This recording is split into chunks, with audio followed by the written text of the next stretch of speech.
ہم دیکھتے ہیں تو ہم کو بہت ہی واضح فرق، کیونکہ نظر آتا ہے، جیسے کہ سورہ بقرہ میں بھی اللہ سبحانہ و تعالیٰ ارشاد فرماتا ہے آیت نمبر 8 میں کہ یہ لوگ ایسے بھی ہیں، کچھ لوگ ایسے بھی جو کہتے ہیں کہ ہم خدا اور آخرت پر ایمان لائیں، حالانکہ وہ جو ہے ایمان نہیں لائے ہیں۔ تو ظاہر ہے کہ جیسے کہ اس سورہ الحجرات میں بھی اللہ سبحانہ تعالیٰ یہ فرما رہا ہے نا کہ جب وہ ایک گروہ عرب کا، اہل عرب کا رسول خدا احمد مصطفیٰ محمد مصطفیٰ صلی اللہ علیہ وسلم کی خدمت میں حاضر ہوا، وقالت الاعراب آمنا، ہے نا، کہ انہوں نے آ کے کہا رسول اللہ سے کہ ہم ایمان لے کر آئیں، تو فوراً وہی آئی اور رسول سے فرمایا کہ رسول ان سے کہہ دیے کہ قل لم تؤمنوا ولکن قولوا اسلمنا، کہ ان سے کہہ دیجئے کہ یہ اپنے سینٹنس کو درست کر لیں، یہ جو اقرار کر رہے ہیں، یہ جو کہہ رہے ہیں کہ ہم ایمان لائے، تو ان سے کہیے یہ نہ کہیں، بلکہ کیا کہیں کہ ہم اسلام لے آئے ہیں۔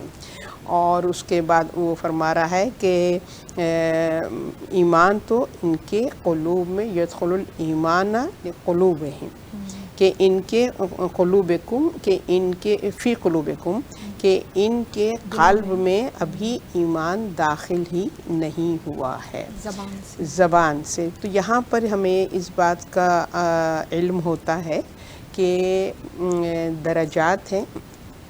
ایمان جو ہے وہ اگر ہم انگلش میں دیکھیں تو ایمان کو کیا کہتے ہیں؟ فیتھ ہے، اور جو اس کی پریکٹس کر رہا ہے اس کو کہتے ہیں فیتھ فل، ٹھیک ہے نا، کہ جو اس پر عمل پہ رہا ہے، جو اس کا اسٹیٹمنٹ ہے اس پر وہ عمل کر رہا ہے۔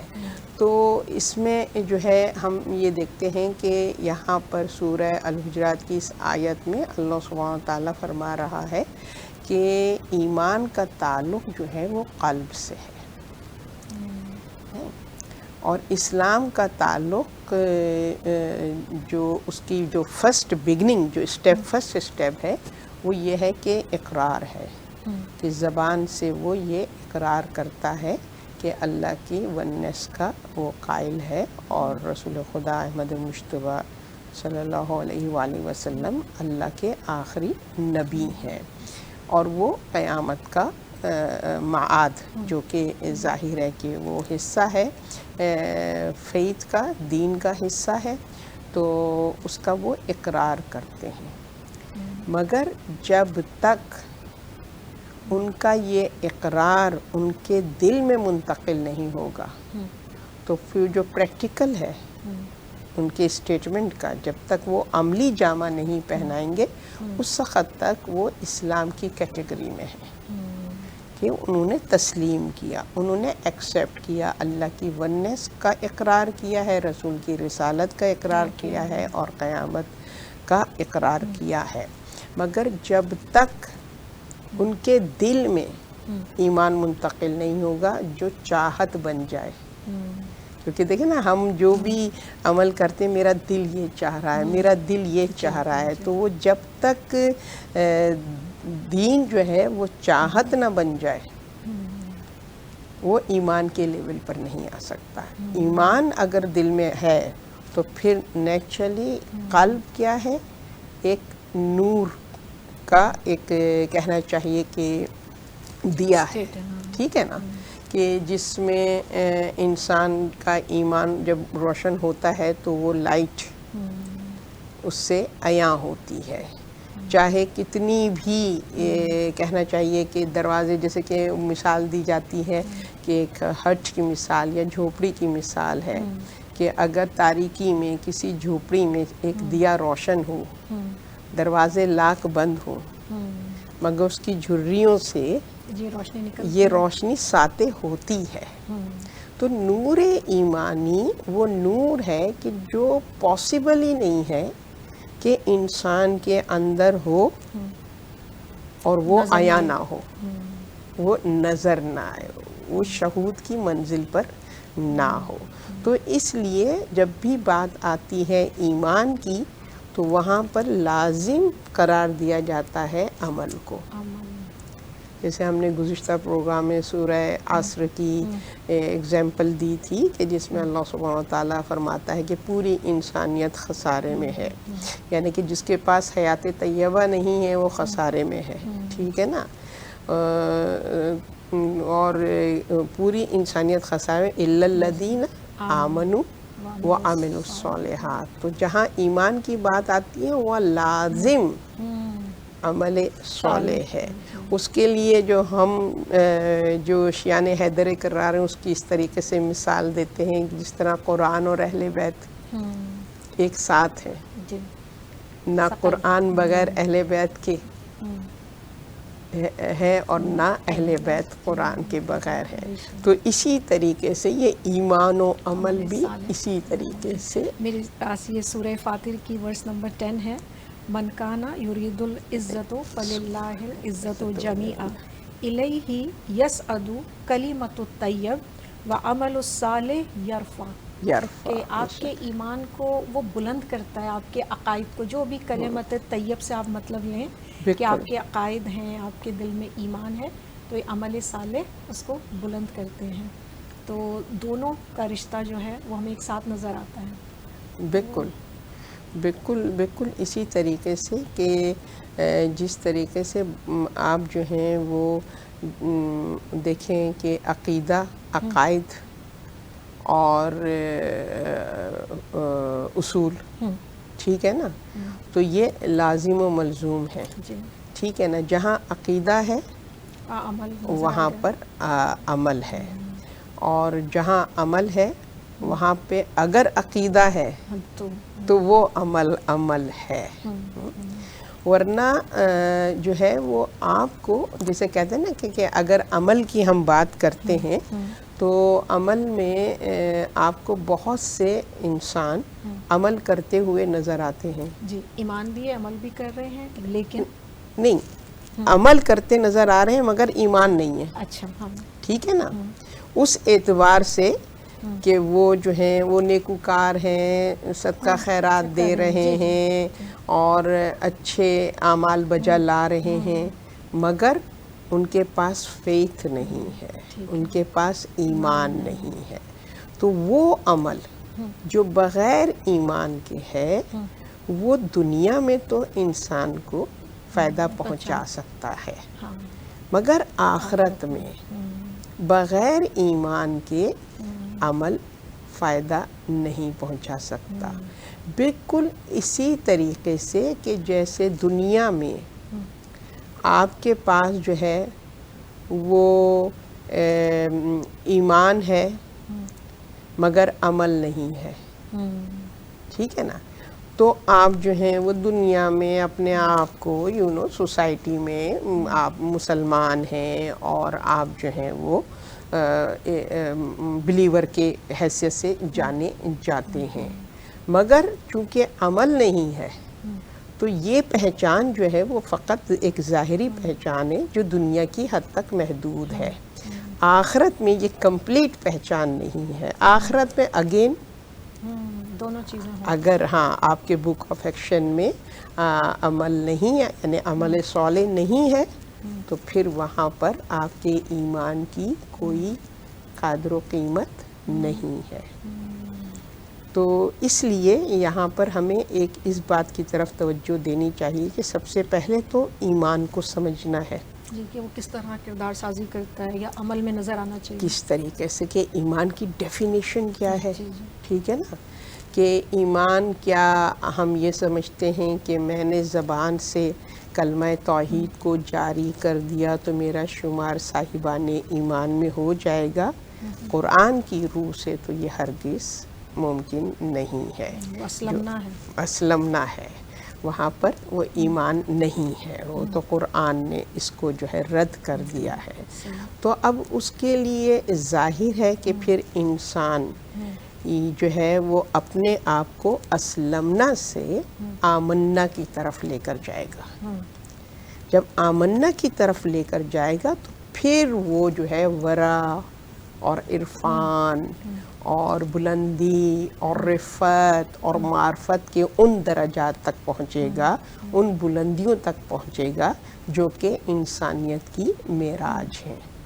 تو اس کے لیے ایمان جو ہے وہ ظاہر ہے کہ ایک تو ہوتا ہے نا کہ میں نے ایک کمٹمنٹ کی ہے، ٹھیک ہے نا، اب وہ کمٹمنٹ میں نے پیپر پہ کر لی، اب وہ کمٹمنٹ انف ہے جو میں نے پیپر پہ کر لی ہے؟ نہیں، مجھے اس کمٹمنٹ کو عملی جامہ پہنانا ہے۔ فار ایگزامپل کہ اگر میں نے کمٹمنٹ کی ہے کہ یتیم کی میں سرپرستی کر رہی ہوں اور میں اس کی جو ہے وہ اس کی دیکھ بھال کر رہی ہوں، سرپرستی کر رہی ہوں، اور اس کا جو مال ہے وہ ایز اے امانت میرے پاس موجود ہے، تو یہ تو میں نے پیپر پہ ایک ایگریمنٹ کر لیا ہے، مگر کیا میں واقعی اس کے مال میں خیانت نہیں کر رہی ہوں؟ کیا واقعی میں اس سرپرستی اور گارڈین کی جو ڈیوٹیز ہے وہ ادا کر رہی ہوں؟ تو خالی ایگریمنٹ کر لینا، معاہدہ کر لینا کافی نہیں ہے، اس معاہدے کو فلفل کرنا ہے۔ جیسے کہ آج میں سورہ طٰہٰ کی تفسیر جو ہے وہ پڑھ رہی تھی، تو اس میں جو حضرت موسیٰ کو اللہ سبحانہ و تعالیٰ نے کوہ طور پہ بلایا تھا اور 30 ڈیز کا جو ایک انوائٹ تھا، اور پھر وہ 40 ہو گیا، اور وہ 10 ڈیز صرف اس لیے اللہ نے انکریز کیے کہ اے موسیٰ ہم تمہاری قوم کے ایمان کو پرکھنا چاہتے ہیں، ٹھیک ہے نا۔ کتنی بہترین ایک ہمیں اگزامپل مل رہی ہے سورہ طٰہٰ کی۔ سخت مجھے آیت نمبر یاد نہیں ہے، بہرحال آئی تھنک ٹورڈز اینڈ کی طرف ہی ہے، تو وہ 10 دن انکریز ہو گئے۔ اچھا، اب جب وہ 10 دن انکریز کیے اللہ نے، تو اللہ نے بتایا اے موسیٰ ہم نے یہ 10 دن کیوں انکریز کیے؟ اس لیے تاکہ ہم تمہاری قوم کو، تمہاری امت کو آزمائیں۔ 10 ڈیز کی آزمائش تھی، مگر تمہاری امت اس آزمائش پہ پوری نہیں اتری اور تم سے کیا ہوا عہد نہیں نبھا سکی۔ تو تفسیر میں مفسر نے یہ تحریر فرمایا کہ وہ عہد کیا کیا تھا حضرت موسیٰ نے؟ حضرت موسیٰ نے یہ عہد کیا تھا جب وہ کوہ طور پہ ان کا بلاوا آیا اللہ کی طرف سے، تو انہوں نے اپنے بھائی حضرت ہارون کو اپنا نائب اور وصی، جو کہ ظاہر عہدہ نبوت اللہ نے ان کو بھی عطا کیا تھا، تو اپنی جگہ ان کو اپنا نائب اور وصی بنا کر گئے اور امت سے کہا کہ میں جا رہا ہوں، میری جگہ یہ ہے، لہٰذا تم نے ان کی اطاعت کرنی ہے اور ان کے گائیڈنس پہ یہ ایام گزارنے ہیں۔ کمٹمنٹ کیا امت نے، ٹھیک ہے نا۔ کون سی امت ہے جس کو فرعون سے نجات دی، کہ جو بیگرز کی لائف گزار رہے تھے، ٹھیک ہے نا، غلامی کی زندگی گزار رہے تھے، اللہ کی نصرت ہوئی اور ان کو اللہ نے عزت و شرف سے نوازا۔ اس کے بعد ان کو لینڈ دیا، ایک محفوظ مقام دیا کہ جہاں پر وہ دریا کو کراس کر کے فرعون کے عذاب سے وہ بچے اور غرق ہونے سے بچے، اور وہاں پہ اب دیکھیے لینڈ بھی دیا، اور اس کے بعد من و سلوہ بھی آ رہا ہے۔ جی، اتنے احسانات دیکھیے اب اللہ جو ہے نا، وہ خالی انہوں نے فرعون کے خدا کا انکار کر کے موسیٰ کے خدا کا اقرار کیا، تو اللہ نے کیا کیا ان کو بلیس کیا ہے، محفوظ کیا، لینڈ دیا، اور فرمایا کہ ہم ان کو زمین کا وارث بنانا چاہتے تھے، مگر اے موسیٰ انہی نے اس کمٹمنٹ کو پورا نہیں کیا، لہٰذا اب یہ زمین کے وارث نہیں بنیں گے بنی اسرائیل۔ آج آپ اس کو ریلیٹ کیجئے کلام الہی تو برحق ہے، اس میں کسی قسم کی کوئی تبدیلی نہیں آ سکتی ہے۔ تو جب حضرت موسیٰ کو پتہ چلا اور حضرت موسیٰ واپس آئے ہیں تو نیچرلی وہ بہت ڈس ہارٹڈ تھے، بہت ناراض ہوئے اپنی امت سے کہ تم نے اس کمٹمنٹ کو جو میں نے کیا تھا، صرف 10 دن میرے زیادہ ہوئے تو تم نے جو ہے وہ اس کمٹمنٹ کو، اس عہد کو توڑ دیا۔ تو لہٰذا اب تم تیار ہو جاؤ، عذاب الہی سے تم کو کوئی نہیں بچا سکتا۔ کمٹمنٹ کا، اور تم نے معاہدہ کیا تھا۔ تو جب میں وہ تفسیر پڑھ رہی تھی تو مجھے بہت خوبصورت آپ نے رسول خدا صلی اللہ علیہ وسلم کی زندگی کے وہ کمٹمنٹ یاد آئے، وہ ایگریمنٹ، وہ اوتھ جو میدان غدیر میں رسول نے اپنی امت کو سے کہا تھا کہ اوتھ دو کہ میرے بعد من کنتو مولا فہذا علی مولا۔ تو امت نے وہاں اوتھ لیا، سب نے لیا، تاریخ گواہ ہے۔ بالکل اسی طرح کے جس طرح موسیٰ کی امت نے اوتھ دیا اور انہوں نے ایگری کیا کہ آپ جائیے، یہ آپ کے وصی ہیں اور ہم ان کے، اور وہ بس 30 دن تک ان کی اطاعت ہوئی اور اس کے بعد وہ جو ہیں وہ گوسالہ کی پرستش میں لگ گئے ہیں۔ تو جہاں اوت الہی، جو رسول سے اوت، اللہ سے اوت ہے نا، رسول کے ہاتھ میں بیعت یعنی کہ اللہ سے بیعت ہے۔ جہاں اللہ کی بیعت انسان توڑتا ہے تو پھر وہ عزت و شرف کے قابل نہیں رہتا۔ آج مسلمانوں کی جو حالت ہے وہ آپ دیکھ لیجئے کہ کس قسم پرسی کی عالم میں آج جو ہے امت محمد مصطفیٰ صلی اللہ علیہ وآلہ وسلم ہے۔ اتنی بے حس امت ہو چکی ہے کہ ظلم ہو رہا ہے، مگر سو کالڈ جو ہمارے دین کے نمائندگان ہیں کہ جو دین کی تعلیم دیتے ہیں، آپ مجھے بتائیے بڑی تعداد میں ہیں علماء اکرام، کون ہے جو مظلوم کی آواز بن کر کھڑا ہو رہا ہے؟ سب کی زبانیں خاموش ہیں، کیونکہ دین مقدم نہیں ہے، جان اور عیش و عشرت مقدم ہے۔ آپ نے جیسے غدیر کے بعد کہا حوالے سے، تو رسول کی رحلت کے 2 یا 3 دن کے بعد بی بی فاطمہ نے کہا کہ آپ میرے ساتھ چلیں، تو لوگوں نے کہا ہمیں نہیں یاد غدیر میں کیا تھا، بھول گئے ہیں۔ بالکل، تو واقعی بہت شارٹ ٹائم ہوتا ہے جب انسان اپنا فائدہ دیکھتا ہے۔ تو جب ایمان ہوگا تو ایمان، سوری میں آپ کی بات کب کر رہی تھی، بس جب ایمان انسان کے پاس دل میں اترتا ہے تو وہ اتنا اس کے لیے قیمتی ہوتا ہے کہ اس کی جان بے معنی ہوتی ہے۔ بہت خوبصورت، اس کی جان کی کوئی ویلیو نہیں ہے، اس کے لیے اس ایمان کی حفاظت مقدم ہے، اس ایمان کی حفاظت مقدم ہے۔ اور آپ دیکھ لیجئے کہ ہمیں جو ہے وہ کربلا ایک بہترین مثال ملتی ہے کہ جہاں پر جان بے معنی تھی، باوجود اس کے کہ وہاں پر امام اپنا اوتھ ہٹا رہے ہیں، ہے نا، وہ کمٹمنٹ جو کیا ہے کہ بھئی امام برحق ہیں اور حجت خدا ہیں اور ان کی اطاعت اولو الامر ہیں، لہٰذا ان کی اطاعت کرنا ہم پر واجب ہے۔ امام فرما رہے ہیں کہ میں اس کمٹمنٹ سے تم کو فری کر رہا ہوں، مگر وہاں پہ ان کے قلوب میں نور ایمانی کا چراغ روشن تھا، لہٰذا ان کے لیے جان کوئی معنی نہیں رکھتی تھی، پیاس کوئی معنی نہیں رکھتی تھی، سختیاں کوئی معنی نہیں رکھتی تھیں، ان کے لیے قیمتی تھا ان کا ایمان۔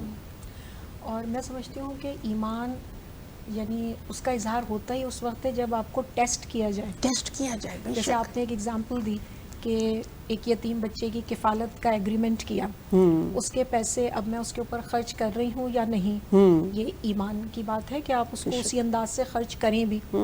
لیکن ہاؤ اباؤٹ اس وقت کہ جب آپ کے اپنے پاس کھانے کے لیے نہیں ہے، تب آپ کسی یتیم کو دیتے ہیں کہ نہیں؟ وہ ہم کوفہ میں دیکھتے ہیں کہ امام علی کس طرح رات کو رزق بانٹا کرتے تھے.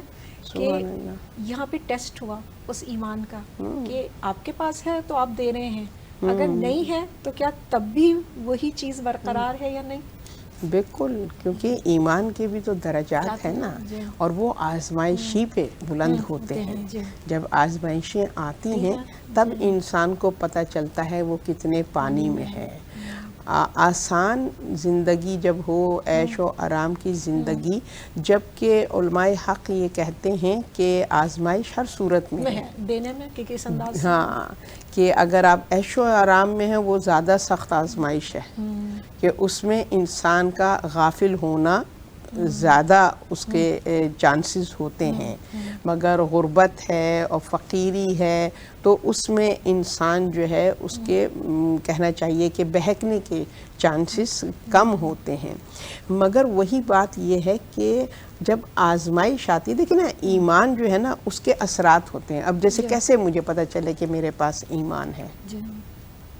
اس کے سائنز ہوں گے نا، اس کے اثرات ہوں گے کہ میرے پاس سے ایمان، نشانی ہوگی اس کی. اب ایمان کیا کہہ رہے ہیں؟ ایمان ہے فیتھ فل ہونا، ایمان ہے پیس، امن و امان، کہ تمہارا وجود تمہارے ارد گرد کے لوگوں کے لیے امن کا سبب بنے، نہ چاہے کہ ظلم اور زیادتی کا سبب بنے. مومن کی پہچان یہی بتائیے نا، جس کی زبان، جس کے ہاتھ پاؤں سے دوسرا شخص جو ہے وہ محفوظ ہو. کیونکہ ایمان ہے سلامتی، ایمان ہے پروٹیکشن. تو جب ہمارے اندر اس قسم کے اثرات پیدا ہوں گے، ایمان کیا ہے؟ حق ہے، باطل کا ساتھ کبھی نہیں دیکھا. جہاں حق ہے وہاں باطل نہیں ہے. ایمان نور ہے، چراغ ہے، وہاں پر ظلمت، معصیت اور گناہوں کی تاریکی نہیں ہو سکتی ہے. تو یہ دونوں ضد ہیں، لازم و ملزوم، جیسے کہتے ہیں نا کہ ایک دوسرے کے ضد ہیں یہ لوگ. کہ جہاں ایمان ہے وہاں پر خلق ہے، بد اخلاقی نہیں ہے. جہاں ایمان ہے وہاں حسن ظن ہے، سوء ظن نہیں ہے.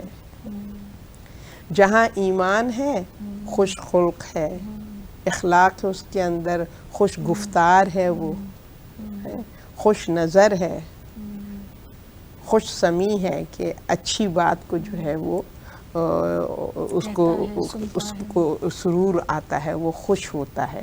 تو ایمان کے سائن ہم اپنے میں خود دیکھ سکتے ہیں کہ ہم ایمان کے کس لیول پر ہیں.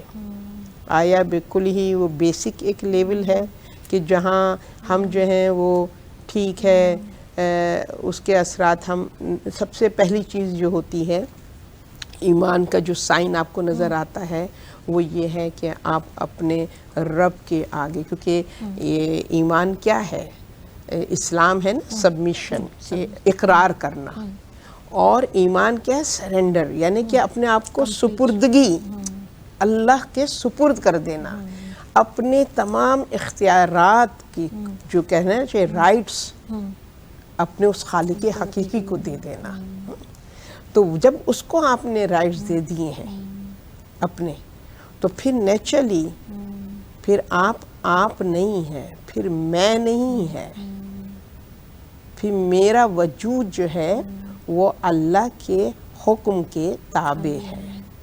تو پھر جب ہم اس کے حکم کے تابع ہوں گے تو پہلی چیز کیا آئے گی کہ جب تابع کب ہوتا ہے انسان؟ جب اس سے کلوز ہوتا ہے نا، جب اس کے قریب ہوتا ہے، جتنا قریب ہوتا ہے اتنی اس کی رضا کو جانتا ہے، اس کی خوشنودی کو محسوس کرتا ہے. جتنا جو کسی کے ساتھ کلوز ہو نا تو اس کی لائکنگ ڈس لائکنگ، عام انسان کی ہم بات کریں، اگر ہم کسی کے ساتھ دوستی کرتے ہیں تو ہم نوٹس کریں گے نا کہ اس کی کیا پسند ہے، کھانے میں کیا پسند کرتا ہے. انسانی وجود جو ہے ہم اس کی ان چیزوں کی طرف متوجہ ہوں گے.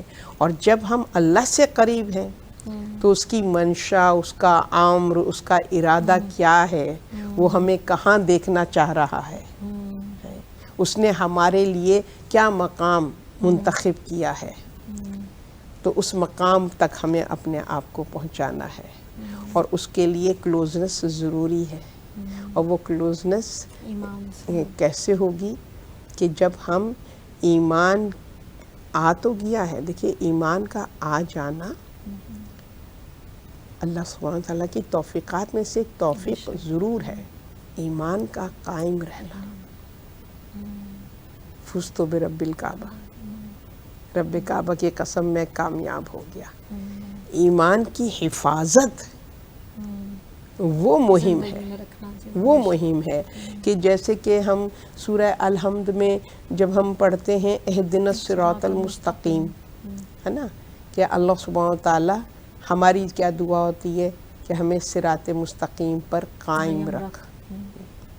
کیونکہ ہم تو دیکھ چکے ہیں، کلمہ پڑھا ہے تو دیکھا ہے صراط مستقیم کو، جبھی تو کلمہ پڑھا ہے. تو ہم تو دیکھ چکے ہیں، اس لیے جب ہم سورہ الحمد کا اختتام کرتے ہیں تو ہم شکر ادا کرتے ہیں، الحمدللہ رب العالمین. ٹھیک ہے نا، کہ تو نے ہمیں راہ دکھا دی ہے، بس اب اس سے یہ گزارش ہے کہ تو اس پر ہمیں قائم رکھ. تو اب ایک واقعہ جو مجھے ملتا ہے غالباً امام حسن عسکری علیہ السلام کے زمانے کا ہے، کہ ایک شخص مسلمان ہوا اور اس کے بعد وہ مرتد ہو گیا. کرسچینٹی مذہب سے تعلق رکھتا تھا، اور اس کے بعد اللہ نے اس کو ہدایت دی، توفیق دی، اور وہ اس نے دائرہ اسلام میں داخل ہو گیا. اور ظاہر ہے جب اسلام میں داخل ہوا ہے، قبول کیا، تو پھر اس کی پریکٹس بھی کی. تو وہ نماز پڑھ رہا تھا کہ اس کا ایک کرسچن دوست آ گیا اس کے پاس. اب یہ نماز پڑھ رہا ہے، اس نے جو سورہ الحمد کی تلاوت کی اور اس میں اس نے کہا اہدنا الصراط المستقیم.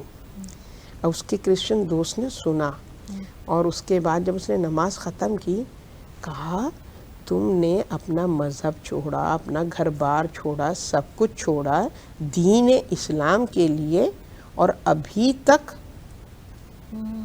تم کو جو ہے وہ ہدایت نہیں ملی ہے، سیدھا راستہ نہیں ملا تم کو.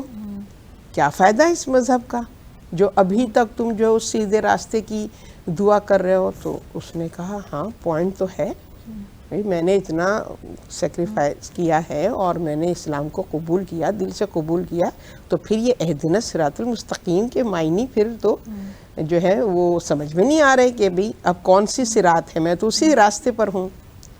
تو وہ اس نے جو ہے وہ اعلان کر دیا کہ میں نے اس مذہب کو چھوڑ دینا ہے. فائدہ کیا ہے کہ اتنی قربانی کے بعد بھی میں اللہ سے یہ طلب کر رہا ہوں. تو ظاہر ہے مسلمان جو ہمیشہ جوشیلے ان معاملات میں تو رہے ہیں، دوسروں کو سزا دینے میں تو ہم سر فہرست ہوتے ہیں. مرتد ہو گیا، اس کا قتل کا فتویٰ جاری ہو گیا. امام تک یہ خبر پہنچی تو امام نے روک دیا، خبردار کوئی اس کو قتل نہیں کرے گا، پہلے یہ جانو کہ ریزن کیا ہے مرتد ہونے کا، وجہ کیا ہے. امام نے کہا اس سے پوچھو کہ کیا وجہ ہے. تو اس نے کہا کہ یہ وجہ ہے کہ بھئی اسلام قبول کرنے کے بعد بھی میں سیدھے راستے کی دعائیں کر رہا ہوں، تو پھر کیا فائدہ اس اسلام کا. تو پھر امام نے فرمایا کہ اس کو کہو کہ اس راستے پر آنا آسان ہے، اس راستے پر قائم رہنا یہ اصل اسٹرگل ہے، یہ اصل جد و جہد ہے کہ اس راستے پر قائم رہا جائے.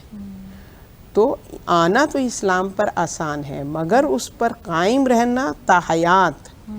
جیسے کہ رسول خدا صلی اللہ علیہ وسلم فرماتے تھے نا کہ میرے اصحاب جو ہیں بڑی فضیلت اور ان کا بڑا مرتبہ اور مقام، اور میری امت کا یہ مقام، یہ درجہ، وہ فرماتے تھے. مگر کیا فرماتے تھے موت اگر ایمان پر آئے تو کامیابی ہے۔ اصل مہم یہ ہے کہ آپ آخری سانس تک، کیونکہ آپ کو نہیں پتہ زندگی کے کس لمحے میں آپ جو ہیں وہ ٹریک سے ہٹ جائیں، شیطان آپ پر حاوی ہو جائے، نفس آپ پر حاوی ہو جائے، اور آپ کی تمام ریاضتیں، تمام محنتیں رائگاں ہو جائیں۔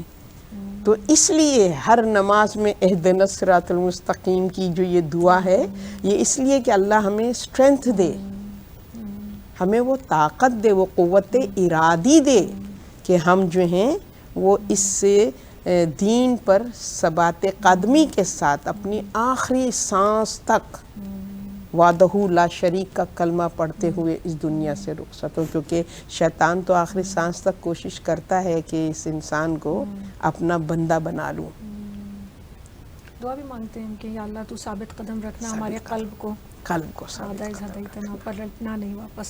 بالکل بالکل، اس میں کسی قسم کی تو اس کو ایمان پر ثابت رکھنے کے لیے میں سمجھتی ہوں یہ سورہ انفال کی جو ایک ورس نمبر 24 ہے، جو کہ ہمارے اس ٹاپک حیات طیبہ کے ساتھ بھی بہت لنک کرتی ہے۔ یا ایھا الذین آمنوا استجیبوا للہ وللرسول اذا دعاکم لما یحییکم، کہ صاحبان ایمان سے ہی کلام ہو رہا ہے کہ جب اللہ اور اس کا رسول تمہیں بلائیں تو فوراً جواب دو، کیونکہ وہ تمہیں حیات کی طرف بلاتے ہیں۔ بے شک۔ تو یہ جو بلانا ہے رسول کا، اللہ کا، یعنی اگر آپ اس پر روشنی ڈالیں، اور ہمارا جواب دینا، اس کا کیا مطلب ہے؟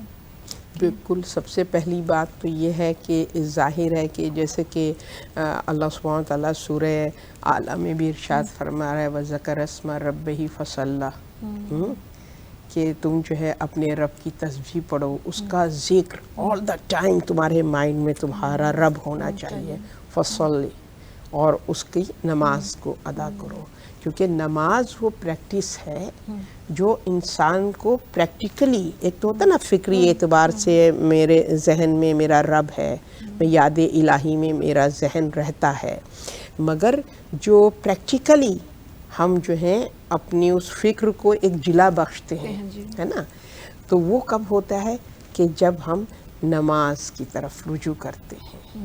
نماز کیا ہے؟ نماز مومن کے لیے، صاحب ایمان کے لیے ملاقات رب ہے، کہ ہم دق الباب کرتے ہیں، نوک کرتے ہیں، اللہ انوائٹ کرتا ہے، اور اس کی انویٹیشن پہ ہم جاتے ہیں تو اس کا باب رحمت کھٹکھٹاتے ہیں، اور پھر وہ اپنا باب رحمت اپنے نمازیوں کے لیے کھول دیتا ہے، اور پھر وہ اطمینان سے ہم سے گفتگو، محو گفتگو ہوتا ہے، اور ہم جو ہیں اپنی بندگی کا اس سے اظہار کرتے ہیں، جو کہ بہت زیادہ ضروری ہے، کیونکہ انسان، یہ دنیا جو بہت زیادہ کہتے ہیں نا کہ اٹریکٹیو بنائی ہے اللہ نے، یہ بھی ایک آزمائش ہے نا، کہ یہ بہت جلدی ہمیں ڈسٹریکٹ کر دیتی ہے۔ مادہ پرستی، چونکہ ہمارا جسم جو ہے وہ مادے سے ہے، لہٰذا ہم جو ہیں وہ اس سے بہت جلدی کہنا چاہیے مانوس ہو جاتے ہیں، اور اس کی طرف متوجہ ہو جاتے ہیں، تو جو ہمیں ہمارے اصل سے اس میں ڈسٹنس آ جاتا ہے۔ تو نماز کی صورت میں ہم اس ریالٹی کو دوبارہ سے فیل کرتے ہیں کہ وحدہ لا شریک، وہ ہمارا کریٹر ہے، اس نے ہمیں جس پرپس کے لیے اس دنیا میں بھیجا ہے، اس پرپس کو اچیو کرنے کے لیے جب تک بار بار اس کے باب رحمت سے رجوع نہیں کریں گے، ہم اپنے اس ٹارگٹ کو اچیو نہیں کر سکیں گے۔ تو یہ اللہ کی بہت بڑی بلیسنگ ہے کہ جو ہمیں نماز کی صورت میں، مجھے نہیں معلوم کہ میں یہ بات کر چکی ہوں پچھلے پروگرام میں کہ نہیں، کہ نماز کا ایچ اینڈ ایوری ایکٹ، ہر رکن اور اس کا ہر جو ایکشن ہے، اس کی وہ میننگ فل ہے۔ اس میں آپ دیکھیے کہ ہمارے فکر کو کس طریقے سے، ایک طریقے سے کہتے ہیں نا کہ وہ دوبارہ سے جھنجھوڑا جا رہا ہے، اور ریئلٹی چیک جسے کہتے ہیں، وہ ہے نماز کی صورت میں کہ جب ہم سجدہ کرتے ہیں، سجدے کی فلسفی کیا بیان کی گئی ہے، مولا علی فرماتے ہیں کہ سجدے کی فلسفی یہ ہے کہ انسان تو اپنی اصل کو نہ بھول. جب تو مٹی پر سجدہ کرتا ہے تو وہ تو ریمائنڈ ہوتا ہے تیرے مائنڈ میں کہ یہ ہے میری اصل، اس مٹی سے میں، یہ جسد خاکی ہے نا کہ یہ اس مٹی سے آیا ہے. کہتے ہیں پھر جب تو سجدے سے سر اٹھاتا ہے تو یعنی یہ تیرا سجدے سے سر اٹھانا اس عالم زر سے اس دنیا میں آنا ہے. ٹھیک ہے. اور جب سجدے سے سر اٹھاتا ہے تو کیا کہتا ہے؟ استغفر اللہ ربی واتوب الیہ، کہ اس دنیا میں انسان جو ہے وہ خطا کرتا ہے، کیونکہ دنیا ایک اس طرح کا ایک دھوکہ ہے، اور یہاں پر انسان جو ہے وہ سلپ آف مائنڈ اور سلپ آف ایکشن ہو جاتا ہے. تو یہاں پر فوراً تم یہ کہ استغفر اللہ، اپنے کہنا چاہیے کہ سیلف ریئلائزیشن، یہ جو سجدے سے اٹھنا ہے یہ وہ ایکٹ ہے کہ جہاں تم سیلف ریئلائزیشن تمہارے یہاں ہو کہ تم جو ہے وہ واقعی اللہ کی مطیع بندے کی طرح زندگی بسر کر رہے ہو یا تمہارے اندر خود سری آ گئی ہے. پھر فرماتے ہیں کہ پھر دوبارہ جو وہ سجدے میں جاتا ہے تو پھر وہ اس کا وہ قبر کا وہ عالم ہے کہ جو وہ قبر میں اس مٹی میں مٹی بن جاتا ہے. اور پھر جب سجدے سے سر اٹھاتا ہے تو پھر اس قبر سے پھر وہ منزل معاد کہ وہاں پر جو ہے وہ ڈے آف ججمنٹ اور قیامت میں وہاں جو ہے اٹھایا جاتا ہے. اور پھر جب ہم سجدے سے سر اٹھاتے ہیں اور تشہد پڑھتے ہیں تو کیا کرتے ہیں؟ اقرار کرتے ہیں اپنے عقیدے کا، اپنے ایمان کا. تو وہاں پر ہمیں یہ شہادت دینی ہوگی کہ ہم نے جو عہد کیا تھا کلمہ توحید پڑھ کر ہم اس دنیا پر اس عہد پر جو ہیں وہ قائم رہے ہیں، اور اب ہم یہاں پر اپنے فیصلے کے لیے سرخ روح ہونے کے لیے ہم کھڑے ہوئے ہیں. تو نماز جو ہے وہ اللہ کی بہت بڑی بلیسنگ ہے. یقین کریں سیما، میں کبھی کبھی سوچتی ہوں کہ اگر یہ عبادت یہ ہمارے لیے جس کو اللہ نے دین کی بنیاد قرار دیا ہے، فاؤنڈیشن ہے ہمارے فیتھ کی، اگر یہ پریکٹس نہ ہوتی تو ہم تو کیا زندگی ہماری ہوتی. ہر مشکل، ہر ڈیفیکلٹ ٹائم میں کتنا سکون ملتا ہے نماز پڑھ کے. اور نہ فقط یہ کہ یہ پریکٹس ہے، بلکہ اس پریکٹس کے جو پرپز ہے اصل اس پر فوکس ہونا چاہیے. یہ نہیں ہے کہ اچھا 5 وقت کی نمازیں ہیں، اوکے بھائی میں نے نمازیں پڑھ لیں، اور مطلب کہ وہ ہم نے جو کہتے ہیں نا ایک ایکشن ہے جو ہم نے کر دیا، فرض ہے ہم نے کر دیا.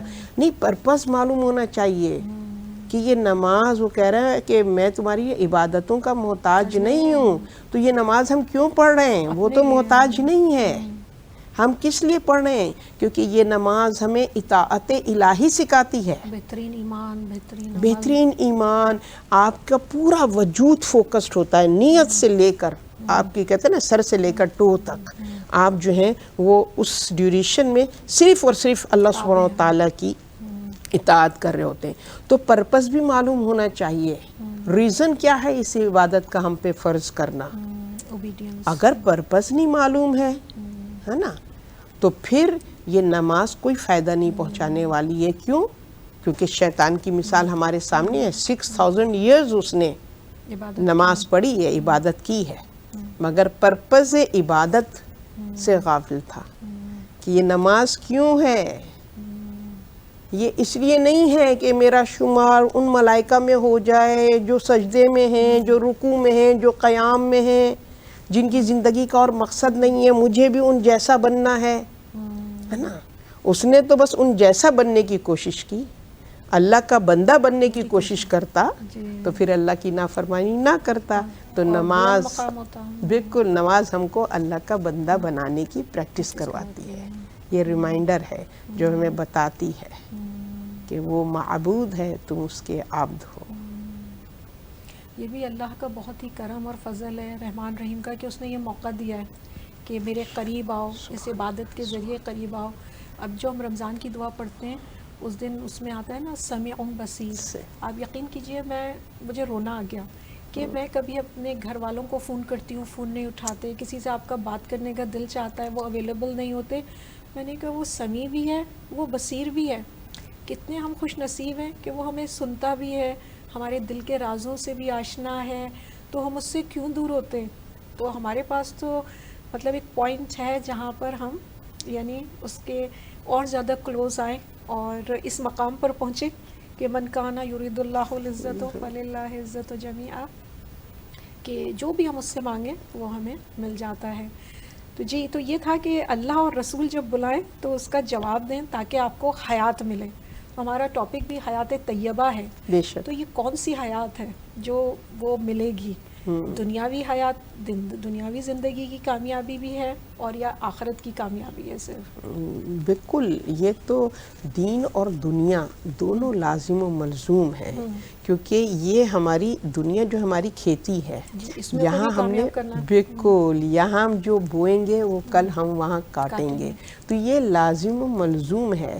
کمال اس میں نہیں ہے کہ دنیا کو تیاگ کر دیا اور ہم جو ہے وہ آخرت کی طرف وہ ہیں. کمال تو یہی ہے, یہ رہبانیت نہیں ہے ہماری, کمال تو یہی ہے کہ دنیا میں رہ کر آخرت کی تیاری.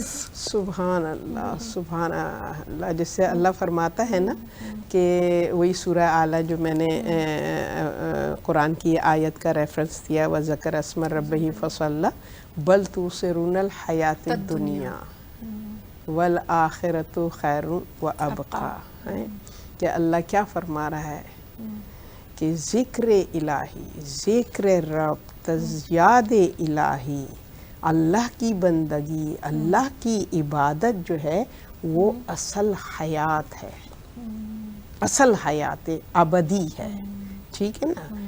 اور مگر افسوس اس بات کا ہے تم نے ٹیمپریری حیات کو فوکس کیا ہوا ہے. بل تؤثرون الحیات الدنیا, تمہارے لیے جو کچھ ہے یہ دنیا ہے جو فانی ہے. یہ والی حیات تمہیں صرف تمہارے اصل تک لے جائے گی, خاک میں خاک بنا دے گی اگر فقط تم نے اس حیات کی طرف فوکس کیا. تو اس حیات میں صرف فنا ہے. اگر تم ابدی زندگی جاتے ہو تو پھر اس کے لیے تمہیں اس دنیا میں کی ٹیمپریری حیات سے اس ابدی حیات کو اچیو کرنا ہے. اور وہ کس طریقے سے کرنا ہے کہ اس دنیا میں جو ہم نے تمہارے لیے نعمتوں کا نزول کیا ہے, رائٹ لیفٹ اگر تم دیکھو تو ہر چیز نعمت ہے. ہوا نعمت ہے, سورج کی روشنی نعمت ہے, ٹھیک ہے نا, نباتات, حیوانات, جمادات, یہ سب اللہ کی بلیسنگ ہے, اللہ کی رحمت ہے. مگر اس کے ساتھ ساتھ جو مخلوق انسانی ہے اس کو ہم نے تمہارے لیے رحمت بنا کر بھیجا ہے. کہ پہلی آغوش جو تمہیں انٹروڈیوس کرواتی ہے تمہارے کریٹر کے حوالے سے, ایک جو ہے پہچان ہوتی ہے, وہ آغوش مادر سے ہوتی ہے. اس شفیق آغوش میں جب تم بے بس اور لاچار ہوتے ہو, جب تمہارے اختیار میں کچھ بھی نہیں ہوتا ہے, سب سے کہتے ہیں نا کہ تمام جو مخلوقات عالم ہیں ان میں سب سے زیادہ ویک, کمزور جو بچہ ہے وہ انسانی بچہ. مچھلی کا بچہ پیدا ہوتے ہی تیرتا ہے, پرندے اڑنے لگتے ہیں, بالکل جانور کے بچے چلنے لگتے ہیں. بہت ہی ان کا بہت ہی شارٹ پیریڈ ہوتا ہے جو ان کو, جیسے کہ برڈ جو ہے وہ اپنے بچے کو جو ہے وہ کھانا دانا کھلانا سکھا دے. مگر انسانی بچے کی جو گروتھ ہے اور اس کا جو اس کمزوری سے توانائی کی طرف کا جو سفر ہے وہ اچھا خاصا طولانی سفر ہے, کہ جس میں اللہ سبحانہ وتعالیٰ نے وہ مہربان نعمتیں جو ہیں اس کو ان کے سپرد کیا اس کمزور جسم کو, کہ جو اس کو اپنی جان, جیسے ماں ہے جو وہ فیڈ کرتی ہے وہ کیا کرتی ہے، اپنی پوری انرجی بچے کے اندر ٹرانسفر کرتی ہے.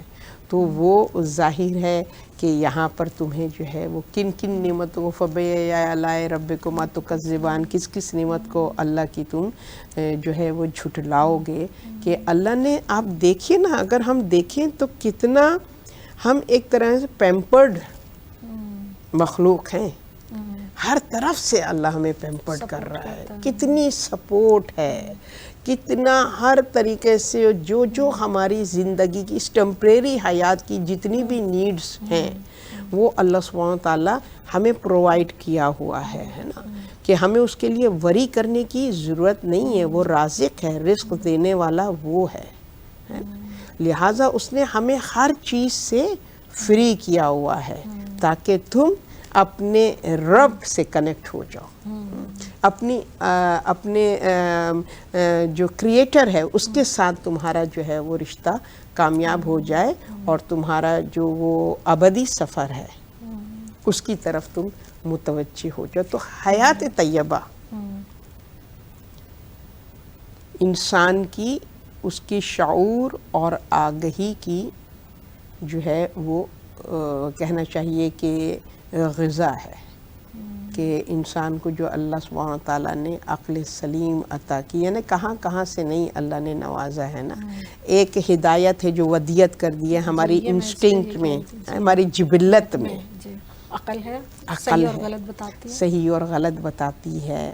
پھر اس کے بعد اس نے جو اس سلسلہ ہدایت کا جاری اور ساری رکھا ہے، اور انبیاء و مرسلین کے ذریعے سے اور کتاب کے ذریعے سے.